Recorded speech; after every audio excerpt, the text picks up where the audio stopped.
ذرا سی ٹھیس پر ٹوٹ جاتے ہیں. یعنی اتنی سی ٹھیس ان کے نکاح کے لیے کافی ہوتی ہے کہ علم پہ نکاح کریں, علم پہ نکاح کریں تو نکاح ٹوٹ جاتا ہے. یعنی کیا تو ٹوٹنا کوئی مسئلہ ہی نہیں ہے. تو ہمارے یہاں ایسا نہیں ہے. ہمارے عقیدے بھی مضبوط ہیں, ہمارا یقین بھی مضبوط ہے, ہمارا ایمان بھی مضبوط ہے. ہم مثالوں کے ذریعے سے بات سمجھتے ہیں, اس لیے کہ قرآن نے بھی مثالیں دی ہیں. یضرب الامثال للناس لعلهم يتفکرون, بار بار اللہ نے کہا. تو اب کہا کہ ولایت افضل ہے یا نبوت؟ اب دیکھیے کیا جواب آ رہا ہے. کہا الولایت افضل من النبوہ, ولایت نبوت سے افضل ہے. اس پہ مجھے آپ کی خاموشی کی توقع ہی نہیں تھی. یہاں پہ بیٹھنے والوں مجھے توقع ہی نہیں تھی کہ یہ سب آپ خاموش رہیں گے, لیکن میں دلیل دوں گا, اور دلیل کے بغیر میں کوئی کبھی بات نہیں کرتا.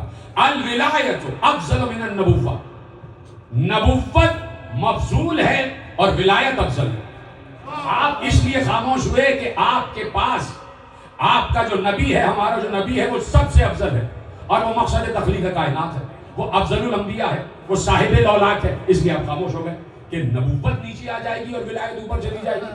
تو آپ نے سمجھا کہ چونکہ ولی علی ہیں اور نبی مصطفیٰ نبی ہیں, تو آپ یہ سمجھے کہ علی کو بڑھا رہے ہیں, نبی کو گھٹا رہے ہیں. ابھی تو بات کی نہیں, ابھی تو فیصلہ دیا ہی نہیں, ابھی تو دلیل دی ہی نہیں.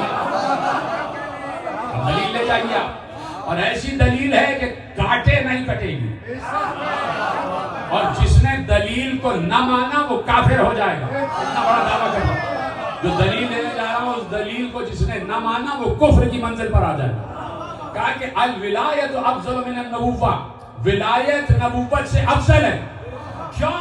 کیوں؟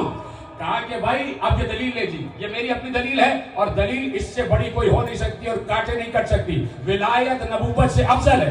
کیوں؟